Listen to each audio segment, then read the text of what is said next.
Hello பிரைஸ்லாட் கர்த்தராகிய இயேசு கிறிஸ்துவின் நாமத்தினால உங்கள் ஒவ்வொருவரையும் இந்த இயேசுவிற்கிறவருடைய அந்த பைபிள் மெடிடேஷனுக்கு உங்களை வாழ்த்தி வரவேற்கிறேன். நீங்கள் எல்லோரும் நல்லா இருப்பீங்கன்னு சொல்லி கர்த்தருக்குள்ள விசுவாசிக்கிறேன். ஓகே, நம்ம என்னாகமம் தியானிச்சுட்டு வரோம். இன்றைக்கி என்னாகமத்தில் பார்த்திங்கன்னா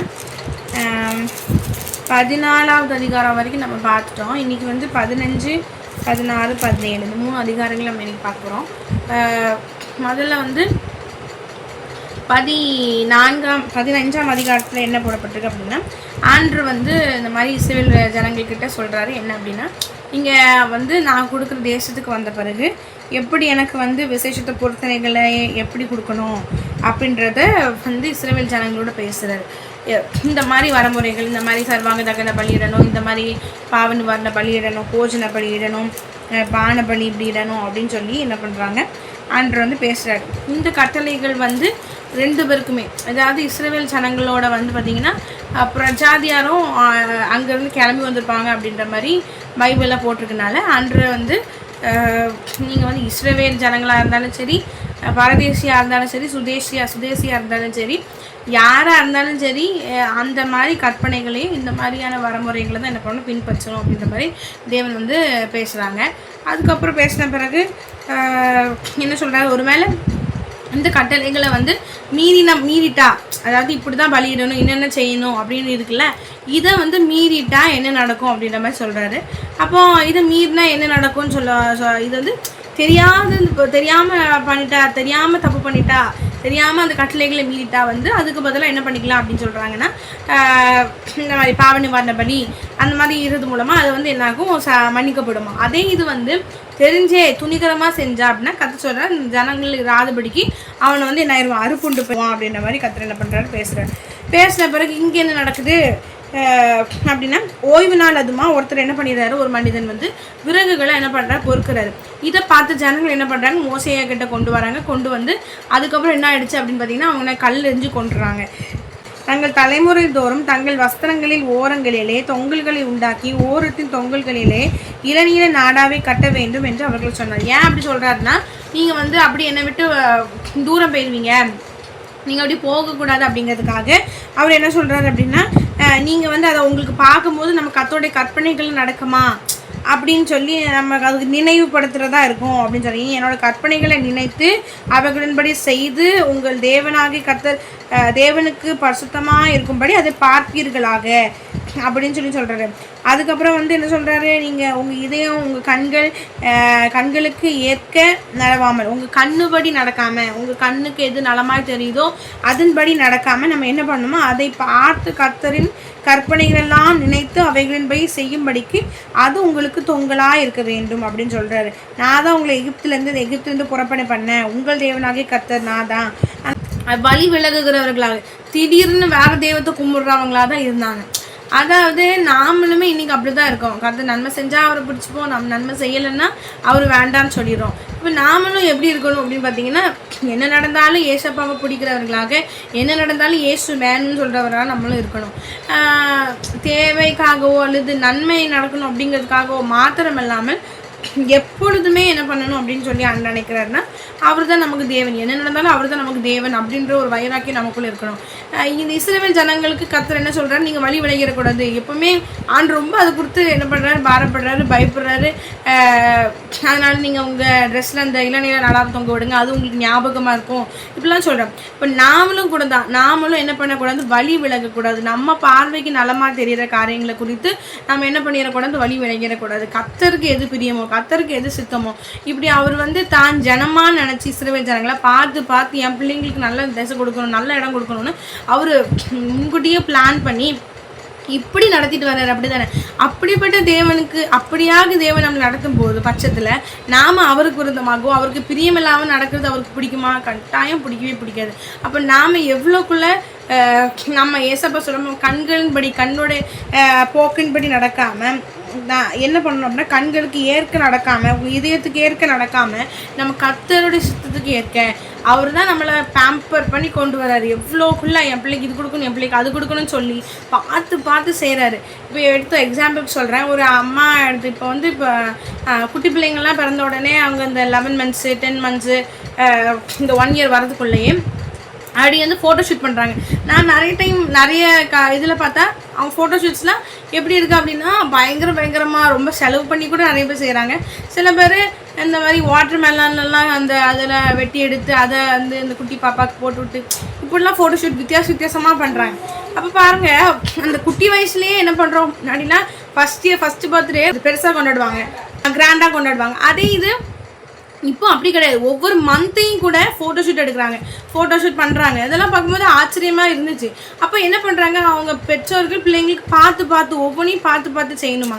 இப்போ அதே பிள்ளை அந்த பிள்ளை பெரிய பிள்ளையான பிறகு என்ன சொல்லுவாங்கன்னா, ஏஜ் அட்டன் ஃபங்க்ஷன் ஒரு பிள்ளையாக இருந்துச்சுன்னா கண்டிப்பாக நம்ம பெரிய சின்ன சடங்கு வைக்கணும், நம்ம சொந்தக்காரங்களே யாராட்டும் வைக்கும்போது நம்மளை விட பணக்காரங்க யாராவது வைக்கும்போது இந்த பிள்ளை ஏங்கும்னு சொல்லி என்ன பண்ணுவாங்க, அந்த பெற்றோர்கள் முடியாத பட்சத்தில் கூட என்ன பண்ணுவாங்க, அந்த மாதிரி பிரயாசப்பட்டு செய்யணும்னு நினைப்பாங்க. அப்போ இப்படி தான் இது இந்த பெற்றோர் எப்படி இந்த மாதிரி செய்கிறாங்களோ அதை விட மேலே ஏசப்பா நமக்கு வந்து என் ஜனங்களுக்கு இந்த தேசத்தை கொடுக்கணும், என் ஜனங்களுக்கு இப்போ என் பிள்ளை இப்படி நடத்தணும் அப்படி நடத்தணும், நம்மளை பார்த்து இப்படிலாம் ஒரு கனவோடு நம்மளை நடத்திட்டு வரும்போது நம்ம ஒரே ஒரு விஷயம் நடக்கலை அப்படிங்கிறதுக்காக நீங்கள் வேண்டாம் அப்படின்னு நம்ம என்ன பண்ணிடுறோம், சொல்லிட்டு பின்வாங்கி போயிடுறோம். இது எல்லாரும் வாழ்க்கையிலுமே நடக்கிற ஒரு காரியமாக தான் இருக்குது. யாருமே நம்ம செய்யலை அப்படின்னு நம்ம சொல்லவே முடியாது. அப்படி சொன்னோன்னா பொய் சொல்கிறோன்னு அர்த்தம். ஏன்னா ஏதோ ஒரு விஷயத்தில் ஏதோ ஒரு காரியம் நமக்கு ஒரு காரியத்தை நிமித்தம் நம்ம அவரை விட்டு என்ன ஆயிடுறோம் அப்படின்னா பின்வாங்கி போயிடுறோம், இல்லை விலகி போயிடுறோம். இப்படி நடக்குது. அதனால் நான் என்ன நினைக்கிறேன்னு இது வாசிக்கும் போது அவர் பார்த்து ஒவ்வொன்றா செஞ்சுட்டு வர்றாரு. ஆனால் இந்த இஸ்ரேல் ஜனங்களும் அவரை வந்து கொஞ்சம் கூட என்ன பண்ண மாட்டேங்காங்க, புரிஞ்சுக்க மாட்டேங்காங்க. நாமளும் கூட ஆண்டவர் ஒவ்வொன்றும் இப்படி பார்த்து செய்யணும் என் பிள்ளைக்கு அப்படி நினைக்காரு.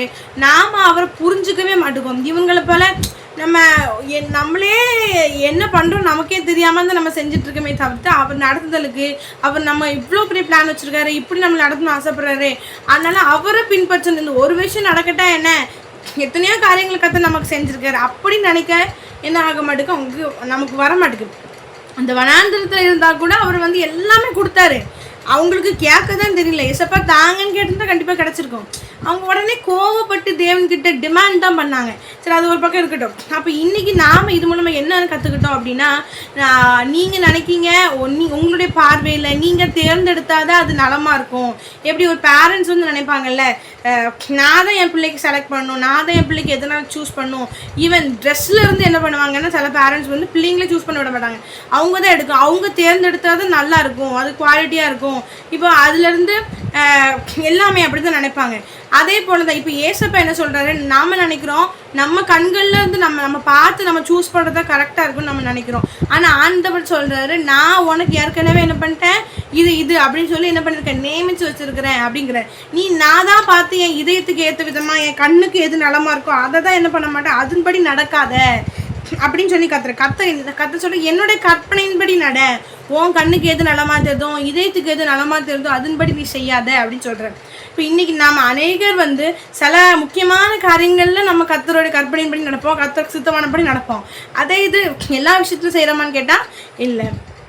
அதாவது இல்லை. ஆனால் எப்பொழுதுமே நம்ம என்ன பண்ணணும், இப்படி உங்களை குறித்து உங்கள் அம்மா அப்பா பிளான் பண்ணுறதை விடவும் என் பிள்ளை இப்படிலாம் வைக்கணும்னு பிளான் பண்ணுறதை விடவும் ஏசு கிறிஸ்து வந்து நம்மளுக்கு இப்படிலாம் வச்சு அழகு பார்க்கணுன்னு பிளான் பண்ணுற தேவனாக இருக்கிறார். அப்போ அவ்வளோ பெரிய பிளான் வச்சுருக்கார். நாம் அவரை வேண்டான்னு சொல்லி ஏமாற்றிட்டு போயிடக்கூடாது. எப்பொழுதுமே அவரை பிடிச்சிக்கோங்க. எப்போவுமே அவரை வந்து வேண்டான்னு சின்ன விஷயத்துக்காக, சின்ன எதாவது நடக்கலை, ஜெபம் கேட்கப்படல அப்படிங்கிறதுக்காக நம்ம என்ன பண்ணக்கூடாது, அவர் வேண்டாம் எனக்கு அவர் செய்யலை அப்படின்னு நம்ம என்ன பண்ணக்கூடாது, அவரை மறுதளிக்கக்கூடாது. ஏன்னா அவர் வந்து உங்களுக்காக அவ்வளோ பெரிய பிளான் வச்சுருக்காரு. உங்களை அப்படி உடுத்து விட்டு உங்களை அழகு பார்க்கணும் இப்படிலாம் பிளான் பண்ணி வச்சுருக்க தேவனுடைய ஆசையை ஒரு நிமிஷத்தில் ஒரு விஷயம் நடக்காத பட்சத்தில் நம்ம வேண்டான்னு தூக்கி எறிஞ்சு போயிடவே கூடாது அப்படின்ட்டு இதை வந்து பார்க்குறோம். அந்த இஸ்ரவேல் ஜனங்களை போல் நாம் இன்றைக்கி இருக்கக்கூடாது. ஒருவேளை இது வரைக்கும் நம்ம இருந்திருக்கலாம், நம்ம இருக்கிறோம். ஆனால் இனிமேலும் நம்ம அப்படி இருக்காதபடிக்கு அவர் நம்மளை குறித்து நம்மளை ஆசாசையாக வளர்த்து இப்படி பெரியவளாக்கி இப்படி படிக்க வச்சு அப்படி பண்ணணும், அப்படி இவளை மாற்றணும் அப்படின்னு ஒரு பிளானோடு நம்மளை என்ன பண்ணுறது நடத்துகிறாரு. அப்போ அவருடைய ஆசையில் நம்ம என்ன பண்ணிடக்கூடாது, மண்ணள்ளி போட்டுறக்கூடாது. ஆனால் எப்படி உங்கள் அம்மா அப்பாவோட ஆசையை நமக்கு நிறைவேற்றுறது நமக்கு ஒரு ரொம்ப முக்கியமான காரியமாக இருக்குதோ, அதே போல் இயேசு கிறிஸ்துவோடைய ஆசையை நிறைவேற்றுறது நமக்கு ரொம்ப ரொம்ப ரொம்ப ரொம்ப இம்பார்ட்டண்டான விஷயம். அம்மா அப்பாவுக்கு மேலே யார், முதல் பெற்றோர், முதல் பேரண்ட், முதல் என்ன சொல்கிறது, முதல் பார்ட்னர், முதல் கம்ஃபர்டர், முதல் ஃப்ரெண்டு யார், எல்லாமே யார் அப்படின்னா ஏசப்பா தான். அதனால் அவருடைய விஷயை சாட்டிஸ்ஃபை பண்ணுறது தான் மெயினான காரியம். அதனால் நம்ம பார்த்து செலக்ட் பண்ணுறதை விடவும், நம்ம பார்த்து நம்ம செய்கிறத விடவும் அவர் பிளான் பண்ணது, அவர் செலக்ட் பண்ணது, அவர் நியமித்தது, இது எல்லாமே தான் சரியாக இருக்கும். நாம் வந்து குறுகிய என்ன உழைவர்கள் தான். நம்ம வந்து வெளியரங்கத்தை பார்த்து முடிவு எடுத்துருவோம். ஆனால் ஆண்டவருக்கு தான் தெரியும் ஆழம் அகலம் நீளம், எது சரி எது தவறுன்னு சொல்லி அவருக்கு தான் தெரியும். அதனால் நாம் வந்து நம்ம எடுக்கிறதா சரி, நம்ம செய்கிறது தான் சரி, இந்த ஒரு மென்டாலிட்டிலேருந்து நம்ம வெளியே வரணும். அவர் என்ன நினைக்காரு, அவர் இதை பற்றி உங்கள் இந்த ஃபேமிலியில் அவரை ஒரு என்ன பண்ணுங்கள், ஒரு ஃபேமிலி மெம்பராக மாற்றுங்க. யாரை? அவருங்கிறது ஏசப்பாவை ஃபேமிலி மெம்பராங்கிறது எப்படி சொல்கிறேன் அப்படின்னா, இப்போ பாருங்கள் உங்கள் வீட்டில் ஒரு வேலை, இப்போ எக்ஸாம்பிளுக்கு சொல்கிறேன், ஏசப்பா வந்து ஒரு ஒரு மனுஷன் இருக்காங்க அப்படின்னா நிச்சயம் அவங்கக்கிட்ட ஒரு ஃபேமிலி எடுத்துக்கிட்ட ஒரு 4 பேர் இருக்காங்கன்னா அந்த 3 பேருமே என்ன பண்ணுவாங்க, இந்த 4வது நபர்கிட்ட போய் ஒரு ஆலோசனை இப்படி நாங்கள் எடுக்கலான்னு இருக்கோம் அப்படின்னு தான் கேட்பாங்க. அப்படி தானே? அதே போல் இயேசு கிறிஸ்துவும் நம்ம குடும்பத்தோட தலைவர். அது மட்டும் இல்லாமல் அவரையும் ஒரு ஃபேமிலி மெம்பராக நினச்சி நம்ம என்ன பண்ணணும்னா நம்ம கேட்கணும், ஏசப்பா இது சரியா, நாங்கள் இப்படிலாம் பண்ண போகிறோம், உங்களுக்கு இஷ்டமா அப்படின்னு சொல்லி கேட்கணுமா. இன்றைக்கி நம்ம அநேகர் நம்ம என்ன பண்ண மாட்டோம் அப்படின்னா நார்மலான விஷயங்களை கூட நம்ம அவரை ஒரு ஃபேமிலி மெம்பராக ஏற்று கூட மதித்து கூட நம்ம என்ன பண்ண மாட்டோம், கேட்க மாட்டோம். அதனால் அப்படி இல்லாதபடிக்கு நம்ம இஷ்டத்தின்படி நம்ம ஃபேமிலி நடத்தாமல் நம்ம கண்ணுக்கு இது சரிப்படுதோ, நம்ம இதுக்கு இது சரின்னு படுதோ அதன்படி செய்யாமல் கர்த்தருடைய கற்பனையின்படி, கர்த்தருடைய கட்டளையின்படி, கர்த்தருடைய சித்தத்தின்படி அவர்கிட்டயே விசாரித்து நம்ம என்ன பண்ணணும், செய்கிறவர்களாக இருக்கணும். அதை கர்த்தரும் விரும்புவார். ஏன்னா உங்களை அவர் ஆசாசையாக படைச்சாரு. என் பிள்ளைக்கு இப்படி தான் கண் இருக்கணும், என் பிள்ளைக்கு இப்படி தான் மூக்கு இருக்கணும், என் பிள்ளைக்கு இப்படி தான் வாய் இருக்கணும் அப்படின்னு சொல்லி படைச்சு உங்களை அழகு உங்கள் அம்மா அப்பா விட இப்போ வந்து உங்கள் அம்மா அப்பா வந்து உங்களை இப்படி என் பிள்ளை கலெக்டராக நான் வந்து பார்க்க ஆசைப்பட்றேன், என் பிள்ளை டாக்டராக பார்க்க ஆசைப்பட்றேன், இப்படிலாம் அவங்க அம்மா பேரண்ட்ஸ் ஆசைப்படுவாங்க இல்லைங்களே. இதை விடவும் தேவனாகி கர்த்தர் என்ன பண்ணுவார்னா, என் பிள்ளை நான் இப்படிலாம் பார்க்கணும் ஆசைப்படுறேன் அப்படின்னு நினைக்கிறாரு அவர். அப்போ நாம் அவரை கொஞ்சம் கூட ஒரு பொருட்டாக கூட நம்ம என்ன பண்ணுறோம், நம்ம வாழ்க்கையை நான் ஏன் இஷ்டப்படி நடத்துகிறேன், ஏன் என்னோட மை லைஃப் மை டெசிஷன் இப்படிலாம் நம்ம என்ன பண்ணுறோம், பேசிக்கிறோம். ஆனால் அவர் தான் உங்களை ஆசாசியாக படைச்சி ஆசாசியாக வளர்த்து ஆசாசியாக என்ன பண்ணுறாரு, நடத்தணும், இப்படிலாம் என் பிள்ளைய வச்சு செய்யணும் அப்படின்னு நினைக்கிற பட்சத்தில் நாம் அதை வந்து ஒரு பொருட்டாகவே அவரையும் என்ன மாட்டோம், அவர் பிளானையும் என்ன மாட்டோம், அவருக்கு என்னமோ அறிவே இல்லாத மாதிரி நம்ம என்ன பண்ணிப்போம், நினச்சிப்போம். அப்படி இல்லாதபடிக்கு அவர்கிட்ட எல்லா விஷயத்துலையும் ஆலோசனை கேளுங்க. அவருடைய ஞானத்துக்கு ஈடிணையான ஞானம் கிடையாது. அவர் தான் நம்மளை படைச்சார். அவர் தான் நம்மளுடைய என்ன சொல்கிறது டிஸ்கவரே அவர் தான். நம்மளை டிஸ்கவரி பண்ணவரே அவர் தான் அந்த மேனுஃபேக்சர் பண்ணவரே அவர் தான். அந்த ப்ராடக்டோட ஓனரே அவர் தான். நம்ம ப்ராடக்டோட ஓனர் யார்? இயேசு கிறிஸ்து தான். அப்போ அவர் என்ன விரும்புகிறாரு, அவர் என்ன செய்யணும்னு நினைக்கிறார் என் வாழ்க்கையில் அப்படிங்கிறத நம்ம கட்டாயம் கேட்கணும். இது வந்து இந்த முக்கியமான லைஃப்பில் வரக்கூடிய இந்த முக்கியமான ஸ்டேஜஸில் மாத்திரம் தான் கேட்கணும்னு கிடையாது. எப்போவுமே என்ன பண்ணணும், கேட்டு செய்யணும் அப்படின்னு தேவன் விரும்புவார். அதை தான் நம்ம இதில் பார்க்குறோம். அதனால் நம்ம கேட்போம், அவர் விருப்பத்தையும் நிறைவேற்றுவோம். நான் எப்பவுமே சொல்கிற விஷயந்தான். அவருக்கு எல்லாமே அவரோட சித்தத்துக்கு நம்ம ஒப்பு கொடுத்துட்டோன்னு வைங்களேன், சூப்பராக நடத்துவார். ஒப்பு கொடுக்காத பட்சத்தில் தான் ரொம்ப கஷ்டப்படுவோம். அதனால் ஒப்பு கொடுப்போம். இது பார்த்துட்டோம். இப்போ வந்து பார்த்திங்கன்னா ஆண்டவர் சொல்கிறார், எப்போ வந்து அவர் வந்து இப்போ பாருங்கள் இஸ்ரவேல் ஜனங்களுக்கு அந்த கானான் வந்து ஒரு ஆசீர்வாதம். இப்போ இந்த ஆசீர்வாதத்தை பெற்றுக்கொள்ள விடாதபடிக்கு பிசாசு என்ன பண்ணுறான், அவர்களை சோரம் போக பண்ணுகிறான், அவர்களை வழி விலக பண்ணுகிறான். அப்போ நம்மளையும் கூட கர்த்தர் வச்சிருக்கிற அந்த மிகப்பெரிய ஆசீர்வாதத்தை அடைய விடாதபடிக்கு வழி விலக பண்ணுவான். இப்போ யோசேப்புக்கு வந்து அடுத்த அதாவது போத்திபார் வீட்டில் அவர் வேலை அடிமையாக இருந்தார். அதுக்கப்புறம் உயர்வு கிடச்சி மனைவியை தவிர்த்து எல்லா பொறுப்பையும் என்ன பண்ணிட்டாங்க, கொடுத்துட்டாங்க. அந்த விசாரணைக்காரனாக வச்சாச்சு. இப்போ பாருங்கள் அடுத்த கட்ட நடவடிக்கையாக அவருக்கு வந்து ராஜ பதவி தான் கிடைக்க போகுது. இப்போ அந்த ஆசீர்வாதத்துக்கு விரோதமாக யார் அனுப்புனா, பிசாசு நம்ம போத்திபார் ஒய்ஃபை அனுப்புனா. அதே போல தான் கர்த்தர் வச்சிருக்கிறது கானான் வந்து ஒரு மிகப்பெரிய ஆசீர்வாதம். ஆனால் அந்த கானானுடைய ஆசீர்வாதத்தை பெற்றுக்கொள்ள விடாதபடிக்கு பிசாசு என்ன பண்ணுறான், சோரம் போக பண்ணுறான், வழி விலக பண்ணுறான். இப்போ நம்மளையும் கூட அப்படி தான், நமக்கு வச்சிருக்க கோல் அடைய விடாதபடிக்கு நம்மளுடைய கண்ணுக்கு எது நல்லமா தெரியுதோ, நம்மளுடைய கண்ணுக்கு எது பசுமையாக தெரியுதோ, இதை பாரு இது நல்லா இருக்கு அப்படின்னு சொல்லி நம்மளை என்ன பண்ண கத்தரை விட்டு விலக வைப்பான். ஏன்னா கத்தரோடு நம்ம இருந்தோம்னா அவர் சொல்வார் இது வேண்டாம் அப்படின்னு. இது நீ கத்தரை விட்டு விலகிட்டேன்னா அவர் பேசுறது நமக்கு விளங்காது, நம்ம இஷ்டப்படி என்ன பண்ணலாம், செஞ்சுக்கலாம் அப்படின்னு சொல்லி தான் பிசாசு என்ன பண்ணுவோம், அந்த பிளானை அழிக்கணும். அதாவது நீங்கள் நல்லா யோசிச்சு பார்த்தீங்கன்னா, ஆதாம் மனுஷன் ஆதாம் இதுலேருந்து ஆண்டவர் வந்து பிசாசை கீழே தள்ளிட்டாரு. தள்ளின பிறகு இப்போ ஆசாசியாக அந்த ஆதாமை படைக்கிறாரு. இப்போ இந்த ஆதாமையும் பிசாசு என்ன பண்ணா, கத்தரை விட்டு வழி விலக பண்ணானா. அப்போ அவனோட எண்ணம் எல்லாமே கத்தர் யாரெல்லாம் ஆசாசியாக படைச்சு ஆசாசியாக தம்முடைய விருப்பத்தை நிறைவேற்றுவான், தம்முடைய சித்தத்தை நிறைவேற்றுவான் அப்படின்னு சொல்லி படைத்த ஜனங்களை அவரை விட்டு பிரிக்கணும். ஏசப்பா வந்து அவரோட ஐக்கியப்படுவதற்காக படைச்சாரு. அதை வந்து அந்த மனுஷனையே அவருக்கு அகேன்ஸ்டா திருப்பி விடணும். இப்போ கத்தர் இப்படி ஒரு கோலை வச்சிருக்காரு, அதை நிறைவேற்றே படக்கூடாது, அது வந்து நிறைவேற்றி படக்கூடாதுன்னு சொல்லி நம்மளே அவருக்கு அகேன்ஸ்டா என்ன பண்ணுவான், திருப்புவான். அதுக்கு என்னெல்லாம் பண்ண முடியுமோ அதை பண்ணுவான். சரிங்களா? அப்போ நாம தான் ரொம்ப என்ன சொல்லணும், கான்ஷியஸாக நடந்துக்கணும். நம்ம ரொம்ப ஆண்டோட சித்தத்தை நிறைவேற்றுவதுக்கு ஒவ்வொரு அடி எடுத்து வைக்கும் போது கூட இது சரியா தப்பா ஏசப்பா நமக்கு சித்தமான்னு சொல்லி ரொம்ப கான்ஷியஸாக நம்ம என்ன பண்ணணும், நடந்துக்கணும். இது சொல்கிறதுலாம் ரொம்ப ஈஸியாக தெரியல, ஆனால் நம்ம வந்து செய்யணும். அது ரொம்ப கஷ்டமான டாஸ்க்காக இருந்தாலும் கூட கத்தோட ஹெல்ப் கேட்கணும். நம்ம நிச்சயம் நம்மளால் என்ன பண்ண முடியும், செய்ய முடியும். ஓகே, நம்ம அதுக்கு அடுத்து அதிகாரத்துக்குள்ளே போயிடலாம். இப்போ பாருங்க, இங்கே என்ன நடக்கு அப்படின்னா நமக்கு தெரிஞ்ச ஒரு காரியம் தான். இந்த லேவிக்கு பிறந்த கோகாத்துன்னு சொல்லி கோகாத்துடைய குமாரனாகிய இத்சேயரின் மகன் கோராகு என்பவன் ரூபன் வம்சத்தில் உள்ள எலியாபின் குமாரனாகிய தாத்தானையும் அபிராமையும் பேலேத்தின் குமாரனாகிய ஓனையும் கூட்டிக் கொண்டு யாருக்கு அகேன்ஸ்டாக இவங்களாம் வராங்கன்னு பார்த்தீங்கன்னா, நம்ம மோசே ஐயாக்கும் ஆரோன் ஐயாவுக்கும் விரோதமாக இவங்க எல்லாரும் என்ன பண்ணுறாங்க, வாராங்க. மோசேக்கு விரோதமாக நீங்கள் சொல்கிறாங்க, நீங்கள் ரொம்ப மிஞ்சி போகிறீங்க, கர்த்தர் வந்து இஸ்ரவேல் ஜனங்கக்கிட்ட இருக்கிறாரு, நீங்கள் வந்து நீங்கள் வந்து உங்களையே என்ன பண்ணிக்கிறீங்க, உயர்த்திக்கிறீங்க அப்படின்ற மாதிரி என்ன பண்ணுறாங்க, இவங்க சண்டைக்கு போகிறாங்க. உடனே மோசே ஐயாவுக்கு ஒன்றுமே புரியல. அவனே மோசையே என்ன சொல்கிறாரு அப்படின்னா, அப்படியா சரி, அப்போ நீ என்ன பண்ணு, நீ நாளைக்கு வந்து நீ வந்து கர்த்தர் சந்நிதிக்கு முன்னதாக தூப கலசத்தெல்லாம் என்ன பண்ணுங்க, எடுத்துட்டு வாங்க. கர்த்தர் வந்து தங்கள் தூப கலசங்களாகி 250 தூப கலசங்களை கர்த்தர் சந்நிதியில் கொண்டு வந்து நீயும் ஆரோனும் தன் தூப கலசத்தை கொண்டு வாருங்கள் அப்படின்னு சொல்லியாச்சு. அதே தூப கலசத்துக்கு கொண்டு வா பார்ப்போம் அப்படின்னு சொல்லியாச்சு. அதே மாதிரி இவங்களும் என்ன பண்ணுறாங்க, தூப கலசம் எல்லாத்தையுமே எடுத்துகிட்டு வந்து கர்த்தருடைய சந்நிதிக்கு முன்பாக நிற்கிறாங்க. இப்போ கர்த்தருடைய மகிமை என்ன ஆயிடுச்சு, சபையை காணும்படியே இறங்கி மோசையும் ஆரோன் ஐயாவோட என்ன பேசுது அப்படின்னா, நீங்கள் சபையை விட்டு சபையாரை விட்டு பிரிஞ்சு போங்க, நான் ஒரு நிமிஷத்தில் இவர்கள் என்ன பண்ணுவேன், அதமாக்கி போடுவேன் அப்படிங்க. உடனே மோசையாவும் ஆரோன் ஐயா முகம் குப்புற விழுந்து ஐயோ ஏசப்பா அப்படி செஞ்சாதீங்கன்னு சொல்கிறாங்க.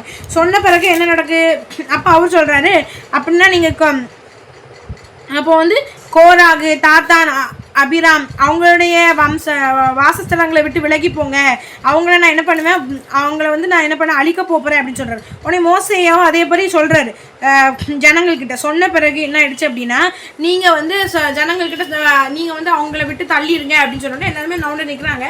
இப்போ என்ன நடக்க பாருங்க, மோசையா சொல்கிறாரு, நான் வந்து என்னோட சுயத்தின்படி எதுவுமே செய்யலை, கர்த்தர் சொன்னபடி தான் செஞ்சேன் அப்படிங்கிறத நீங்கள் கண்டுகொள்ளும் விதத்தில் அந்த சொல்கிற அந்த பேர்லாம் அவர்களை என்ன பண்ணுவாங்க அப்படின்னா, அவர்களை வந்து பூமி வாயை திறந்து அவர்களையும் அவர்கள் வீடுகளையும் கோராகக்கூடிய எல்லா மனிதரையும் அவர்களுக்கு உண்டான சகல பொருட்களையும் விழுங்கி போட்டுச்சான். அவர் அப்படி சொன்ன பிறகு உடனே பூமி திறந்து என்ன ஆயிடுச்சு, அவ்வளோத்தையும் விழுங்கி போட்டுச்சு. இப்போ இதில் என்ன பார்க்குறோன்னு பார்த்தீங்கன்னா, மோசே ஐயாவுக்கும் ஆரோன் ஐயாவுக்கும் விரோதமாக இவங்க வந்து என்ன பண்ணுறாங்க, பேச ஆரம்பிக்காங்க. பேசுகிறவங்கள கற்று சும்மாவே விடாத. இப்போ நான் இந்த விஷயத்த வாசிப்ப எனக்கு என்ன தோணுச்சுன்னா, பாருங்க, இவர் வந்து உத்தமமாக ஊழியர் செய்கிற ஒரு ஊழியக்காரர். யார், மோசே ஐயா. ஒன்றுமே அவர் சுயப்படி செய்யலை, இதுக்காக எதுவுமே அவர் செய்யலை. அப்போ அப்படிப்பட்ட நபரை சொல்லும் போது கர்த்தர் அங்கே நிரூபிக்கிறார், நான் தான் மோசையோடு இருக்கிறப்பா, அப்படி மோசையோட நான் தான் இருக்கிறேன் அப்படிங்கிறத கர்த்தர் என்ன பண்ணுறாரு, அங்கே நிரூபிக்கிறார். அது மாத்திரம் நான் இருந்து ஒரு விஷயத்தை என்ன கண்டுபிட்டேன் அப்படின்னா, நாம் எந்த ஊழியக்காரங்களை பற்றி, அந்த ஊழியக்காரங்க எவ்வளோ நேரம் ஜோம் பண்ணுறாங்க, எவ்வளோ தியாகங்களை கர்த்தருக்காக பண்ணியிருக்காங்க, எவ்வளோக்குள்ள சாக்ரிஃபைஸ் பண்ணியிருக்காங்க, எவ்வளோக்குள்ள கஷ்டப்பட்டுருக்காங்க, இது எதுவுமே நமக்கு தெரியாது. நாம் ஈஸியாக இருந்து வெளியே இருந்து பார்த்துட்டு அவன் ஓட்டன்னு சொல்கிறோம். அவன் ஓட்டன்னு சொல்கிறதுக்கு முன்னாடி நாம ஒழுங்கா அப்படிங்கிறது நம்ம முதல்ல யோசிக்கணும். அது மாத்திரம் இல்லாமல் இன்னைக்கு அநேகர் துணிகரமாக நிறைய காரியங்களை ஊழியக்காரங்களை பற்றி பேசுகிறாங்க. நாம் அவர்களை ஜட்ஜ் பண்ணுறதுக்கு நாம் யார் அப்படின்ற விஷயத்தை யோசிக்கவே மாட்டேங்காங்க. ஒருவேளை நீங்கள் ஒரு பாவத்தில் விழுந்துட்டான்னு சொல்லி நம்ம ஜட்ஜ் பண்ணுறோம் அவங்கள பற்றி, நாம் அந்த பாவத்தில் விழாமல் இருக்க முடியுமா? உங்களால் அந்த எபிலிட்டி இருக்கா, இல்லை நம்மளால தான் அது முடியுமான்னு கேட்டால் உங்களுக்கு அந்த சோதனை வராதா? அவருக்கு வந்த சோதனை ஒருவேளை உங்களுக்கு வந்துட்டுனா நீங்கள் என்ன ஆவீங்க தெரியல. அப்போ இந்த மாதிரி நம்ம வந்து ஊழியக்காரங்களை பேசுவதற்கு முன்பதாக நாம முதல்ல அவங்க பர்ஃபெக்டா நீங்க யோசிக்கவே வேண்டாம். அவங்க தப்பே பண்ணாலும் நாம அவர்களை பத்தி பேசுவதற்கு எந்த அதிகாரமும் கொடுக்கப்படவில்லை அப்படிங்கிறது தான் நான் இதுல பார்த்தேன். ஏன்னா பாருங்க, மோசேயா ஒழுங்கான ஊழியக்காரர், அவர் வந்து உத்தமமான ஊழியக்காரர் இல்லைன்னா சொல்ல மாட்டேன். ஆனால் அதே போல் மற்ற ஊழியக்காரர்களை பற்றி நாம் அவங்களுக்கும் இயேசுக்கும் என்ன நிலைமையில் அவங்க இருக்கிறாங்க, அவர்களும் இயேசு என்ன கனெக்ஷனில் இருக்கிறாங்கன்னு தெரியாது. அப்போ மற்றவங்களுக்கு நீங்கள் ஏன் கள்ள தீர்க்கதரிசி அல்லது கள்ள ஊழியக்காரன் தப்பான உபதேசம் பேசுகிறாங்க அப்படி நாம் என்ன சொல்கிறதுக்கு என்ன ரைட்ஸ் இருக்குது, என்ன அதிகாரம் நமக்கு கொடுத்துருக்காரா கர்த்தர், நீ நியாயம் தீர்ப்பா அப்படின்னு சொல்லியிருக்கிறாரா? ஜட்ஜ்மெண்ட் வந்து அவருடைய தான், அவர் யாரையும் மன்னிப்பார். அவர் சொல்கிறாரு எனக்கு யாரை மன்னிக்கணும்னு எனக்கு இஷ்டமோ அவரை மன்னிப்பேன் அப்படிங்கிறாரு. அப்போ அவர் யாருனாலும் மன்னிப்பார், யாருனாலும் ஏற்றுப்பார். அதே பட்சத்தில் நீங்கள் மற்றவங்கள பார்த்து நம்ம கை நீட்டி பேச முடியாது. நார்மல் ரேண்டம் ஒரு உலக பிரகாரமான ஒரு விஷயம் சொல்லுவாங்க. என்னென்னா இப்போ கை நீட்டுறோமா, இந்த ஒரு விரல் தான் என்ன ஆகுது, அவர்கள் நீட்டுது. மிச்சம் 3 விரலும் என்ன ஆகுது, இந்த 3 விரலும் நம்மளை பார்த்தா நீட்டுது. அப்போ இந்த நம்ம அவங்கள கை நீட்டுறதுக்கு முன்பதாக, அவங்க ஒழுங்குலன்னு சொல்கிறதுக்கு முன்பதாக உன் கண்ணில் இருக்கக்கூடிய துரும்ப பார்க்காம அவங்க கண்ணில் இருக்கக்கூடிய தூசியை பார்த்துட்ருக்கியேன்னு ஆண்டு சொல்கிறார். அப்படி தானே? உன் கண்ணில் இவ்வளோ பெரிய துரும்பு இருக்க, நீ அதை பார்க்காம அவங்க கண்ணில் உள்ள தூசியை பார்த்துட்ருக்க. அப்போ நம்ம நானும் அப்படி தான் நினச்சேன். எப்படி நினச்சேன்னா, வழி விலகி போனவர்களை பற்றி நம்ம வந்து பேசலாம் போல், ஊழியக்காரங்களானாலும் சரி அப்படின்னு நினச்சேன். ஆனால் இதை வாசித்த பிறகு எனக்கு என்ன ஆண்டு என்கிட்ட பேசினார்னா, எந்த ஊழியக்காரனை பற்றி நீ பேசாத அப்படின்றது நான் புரிஞ்சுக்கிட்டேன். அவன் வந்து சரியோ தப்போ, நமக்கு நல்லது பண்ணார்களோ கெட்டது பண்ணாங்களோ, நம்மளை பற்றி பேசுகிறாங்களோ பேசலையோ, இது முக்கியம் இல்லை. அவங்கள பற்றி அவன் ஊழியக்காரன்ற நாம தரிக்கப்படாச்சு. எப்படின்னா, தாவீது ராஜா சவுல் அபிஷேகம் பண்ணப்பட்டார் தான். சவுல் அபிஷேகம் பண்ணப்பட்டு கர்த்தர் வந்து அவரை விட்டு விலகிட்டாரு. ஆனாலும் கூட தாவீது ராஜா அவரை கொல்றதுக்கான எத்தனையோ சந்தர்ப்பங்கள் வரும். வந்த பட்சத்தில் என்ன தெரியுமா சொன்னார், அவர் அபிஷேகம் பண்ணப்பட்ட மனுஷன், அவர் மேலே நான் கை போடக்கூடாது அப்படின்னு சொல்லி என்ன பண்ணாரு, அவராகவே தான் சவுல் ராஜா செத்து போனாரே தவிர்த்து தாவீது ராஜா அவர் ஒன்றுமே செய்யலை. நிறைய சந்தர்ப்பங்கள் வரும் கொல்றதுக்கு, ஆனால் அந்த சந்தர்ப்பங்களில் கூட அவர் என்ன பண்ண மாட்டார், ஒன்றுமே செய்ய மாட்டார். அப்போ இதுலேருந்து நம்ம தெரிஞ்சுக்கணும், சவுல் ராஜா வழி விலகிட்டார், கர்த்தரை விட்டு தூரம் போயிட்டார். இன்னைக்கு நாம் அப்படி தான் நினைக்கிறோம், அவன் அந்த ஊழியக்காரர் கர்த்தரை விட்டு தூரம் போயிட்டான், அவனை பற்றி நம்ம என்னன்னாலும் பேசிக்கலாம் அப்படின்னு நம்ம நினைக்கிறோம். அப்படி கூட பேச அதிகாரம் நமக்கு கிடையாது. அவருக்கும் அந்த ஊழியக்காரருக்கும் கர்த்தருக்கும் என்ன உறவு இருக்கோ, அவங்க எவ்வளோக்குள்ள சாக்ரிஃபைஸ் பண்ணுறாங்களோ நமக்கு தெரியுமா? நம்ம போய் பார்க்குறோமா? அவங்க 1 நிமிஷம் ஜோம் பண்ணுவோம், ஆனால் அவங்க 5 மணி நேரம் 3 மணி நேரம் கூட ஜோம் பண்ணுவாங்க. நாம் அவங்கள ஜட்ஜ் பண்ணுறதுக்கு நாம் யார்? நம்ம எல்லாமே சரியாக பண்ணுறோமா அப்படின்ற கேள்வியை நம்ம எப்போவுமே நமக்குள்ளே எழுப்பணும். அதனால் யார் எந்த ஊழியக்காரரும் ஜட்ஜ் பண்ணாதீங்க. ஜட்ஜ் பண்ணால் நிச்சயம் நம்ம வாழ்க்கையில் ஏதோ ஒரு சூழ்நிலை நம்ம தப்போ நம்ம உணர்ந்துக்கொள்வோம். நிச்சயம் ஒரு சூழ்நிலை நமக்கே வரும், நம்ம இப்படிலாம் பேசணுமே ஐயோ அப்படின்னு சொல்லி நம்ம கவலைப்படுற அளவுக்கு ஒரு இன்சிடென்ட் நம்ம வாழ்க்கையில் கண்டிப்பாக என்னாகும், நடக்கும். ஆனால் நம்ம எந்த ஊழியக்காரங்களை பற்றி எந்த சூழ்நிலையில் உங்களுக்கு அகெயின்ஸ்டாக வந்த ஊழியக்காரர்களை கூட பற்றி எதுவும் பேச வேண்டாம். அவர்களை பற்றி எதுவுமே நாம் பேச வேண்டாம், அவ்வளோதான். இங்கே பாருங்கள், பேசுனவங்களோட லைஃப் என்னாச்சு, அவன் தான் பூமி சொல்லி அடுத்த செகண்டு மோசையாவே சொல்கிறாரு இப்படி நடக்க போகுதுன்னு சொன்ன அடுத்த செகண்டு பூமி வாயை பழந்து வீடுகள் அது இது எல்லாத்தையும் விழுங்கியாச்சு. அது மட்டும் இல்லை, இதை பார்த்து இஸ்ரவேல் ஜனங்கள் கூட கொஞ்சம் முறுமுறுக்கிறாங்க. முறுமுறுத்த பிறகு கர்த்தர் என்ன பண்ணிட்டாருன்னா வாதை அனுப்பிட்டார். வாதை அனுப்பின பிறகும் மோசேயாவையும் ஆரோன் ஐயாவையும் பாருங்க, அவங்க 2 பேருமே அவங்களுக்கு அகேன்ஸ்டாக தான் ஜனங்கள் இருக்கிறாங்க. உண்மை எனக்குலாம் அந்த இருதயமே கிடையவே கிடையாது தான். அந்த ஜனங்கள் மோசையாக்கு விருதமாக ஆரோனையாக்கு விருதமாக இருக்காங்க. ஆனால் அவர் என்ன பண்ணுறாரு, அந்த ஜனங்களை வந்து நேசிச்சு ஆண்டவரே வாதை நிறுத்துங்க, வாதை வேண்டான்னு சொல்லி என்ன பண்ண தேவ சமூகத்தில் மன்றாடுறாரு. இப்படி யாருமே இருக்க உண்மையாகவே முடியவே முடியாது. ரொம்ப ஆச்சரியமான ஒரு காரியம்தான்.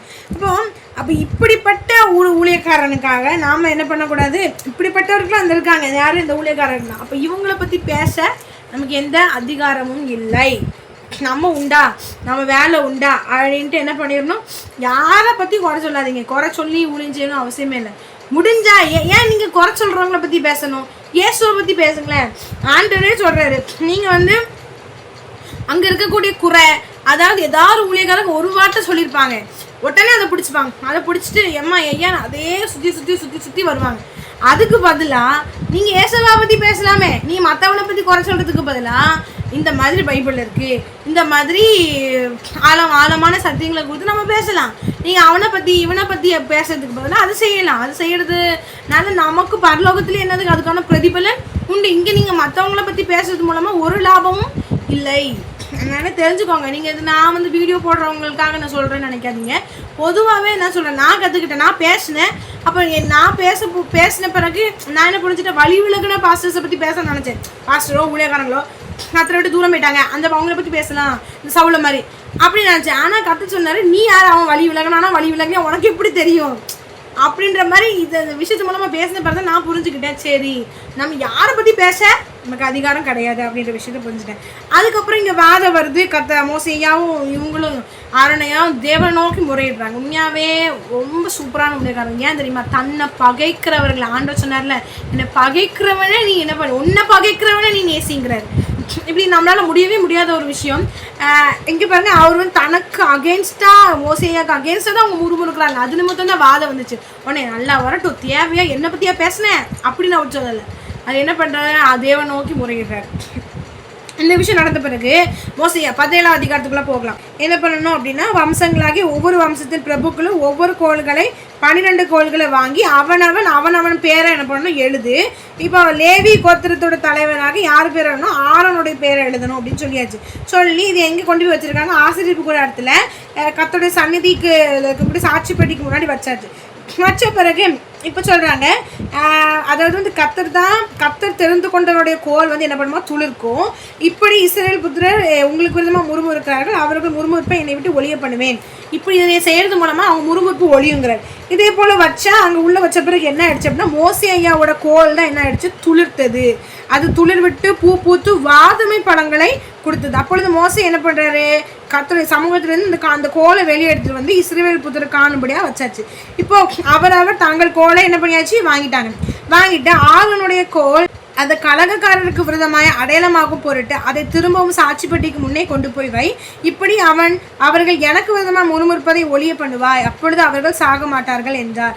அப்போ என்ன செய்கிறாங்க அப்படின்னா வந்து அதுக்கப்புறம் வந்து இவர் திருப்பி மோசையை வெளியே கொண்டு போய் காட்டிட்டு அதுக்கப்புறம் திருப்பி என்ன பண்ணுறாங்க, மோசையோட அந்த ஆரோனுடைய அந்த கோல் வந்து என்ன ஆகுது, உள்ளே போய் வைக்கிறாங்க. என்ன சொல்கிறாரு அப்படின்னா, நீ அவங்க முறுமுறுப்பை ஒளிய பண்ணுவதற்காக இப்போ வந்து இவங்களுக்கு எல்லாருக்குமே என்ன ஒரு விஷயம்னா, அதாவது இப்போ வந்து மகாபரிசுத்த ஸ்தலத்துக்குள்ள மோசையா போகணும்.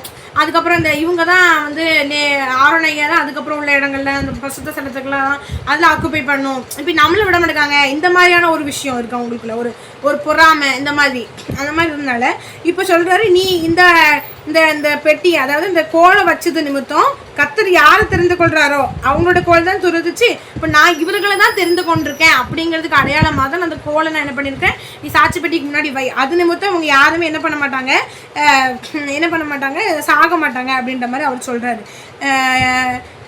அதுக்கப்புறம் முறுமுறுக்கிறதே என்ன பண்ணுவாங்க, விட்டுருவாங்க அப்படின்னு சொல்லி. இப்போ வந்து இஸ்ரவேல் புத்திர மோசையை நோக்கி, இதோ நாங்கள் செத்து அழிந்து போகிறோம், நாங்கள் எல்லாரும் அழிந்து போகிறோம், கர்த்தரை வாசத்துக்கிட்டே வருகிற எவனும் சாகிறான், நாங்கள் எல்லோரும் செத்துதான் தீருமோ என்றார்கள்.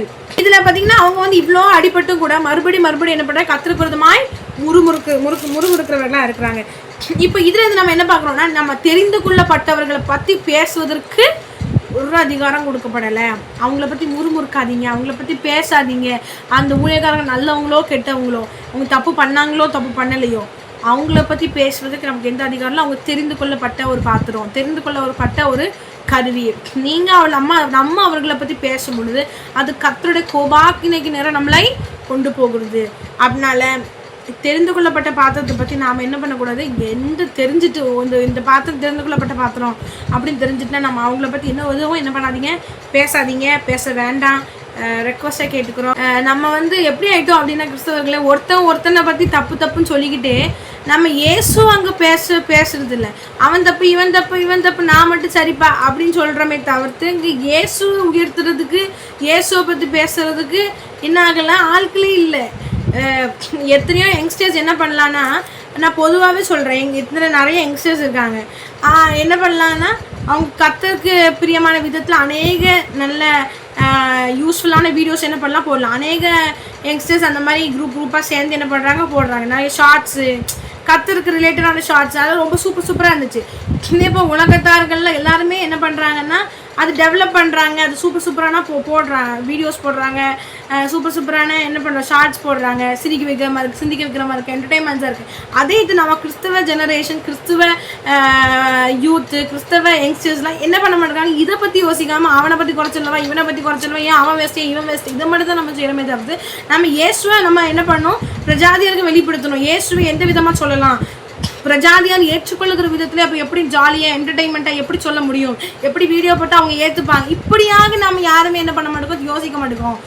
அதெல்லாம் அக்கறைப்படுத்திட்டு நம்ம இது இயேசுவை எப்படி நம்ம கொண்டு போகலாம். ஆண்டவரே நீ அவனை பற்றி குறைச்சிடுவான், அவன் இவனை பற்றி குறைச்சிடுவான் அப்படி ஆண்டு சொல்ல, நீங்கள் போய் எங்கும் போய் என்ன பண்ணுங்க, எல்லா இடங்கள்ல போய் என்னை பற்றி சொல்லுங்கன்னு சொன்னார். என்னை பற்றி சொல்லுங்கன்னு சொன்னதை விட்டுட்டு ஆண்டவரை பற்றி நம்ம சொல்கிறத விட்டுட்டு அவன் ஒழுங்கில்லை இவன் ஒழுங்கில்லை இப்படி தான் நம்ம சொல்லிட்டு இருக்கிறோம். அப்படி சொல்லாமல் நாம் நினச்சா அப்படிலாம் வீடியோ போட தெரிஞ்சவங்களுக்கு என்ன பண்ணலான்னா, கர்த்தருக்கு சம்மந்தமாக, கர்த்தரை மகிமைப்படுத்துகிற விதத்தில், கர்த்தரை உயர்த்துகிற விதத்தில் எவ்வளோ புது மாடலில் யங்ஸ்டர்ஸை யூத்தை அட்ராக்ட் பண்ணுற விதத்தில் நம்ம எத்தனையோ வீடியோஸ், எத்தனையோ என்ன ப்ரொடக்ஷன் பண்ணலாம், எத்தனையோ அப்படிப்பட்ட எடிட்டிங், அப்படிப்பட்ட வீடியோஸை கூட நம்ம என்ன பண்ண செய்யலாம். ஆனால் அதை பற்றி யோசிக்காமல் நம்ம குறுகிய மனப்பான்மையில் நம்மளே பிசாசு என்ன பண்ணியிருக்கான், வஞ்சித்து வைத்திருக்கிறான். அதனால் நீங்கள் அதில் வஞ்சிக்கப்படாமல் தயவு கூர்ந்து கேட்குறேன், நம்மளால் முடிஞ்ச அளவுக்கு நம்ம இயேசுவை பற்றி நமக்கு தெரிஞ்ச டேலண்ட்டில், நமக்கு தெரிஞ்ச விதத்தில் நம்ம என்ன பண்ணுவோம், இயேசுவை எக்ஸ்போஸ் பண்ணுவோம், இயேசுவை வெளிப்படுத்துவோம், இயேசுவை என்ன பண்ணலாம், அவரை பற்றின வீடியோஸ், அவரை பற்றின ஷார்ட்ஸு, அப்படி எங்குமே தேவனை பற்றி தெரிஞ்சுக்கிற அளவுக்கு அந்த ஈஸியான இலகுவான முறையில் என்ன பண்ணலாம், நம்ம எடுத்து சொல்வதற்கு பிரயாசப்படுவோம். அதை நான் என்கிட்ட இந்த அதிகாரங்கள் மூலமாக கற்று பேசின விஷயம். ஆனால் நீங்கள் நிச்சயம் செய்வீங்க, நம்ம எல்லோரும் மாறுவோம்னு சொல்லி நான் விசுவாசிக்கிறேன். அதை நிச்சயம் உங்களை ஆஸ்வதிப்பாராக. இன்னொரு வீடியோவில் உங்களுக்கு சந்திக்கிறேன். Until then, bye bye.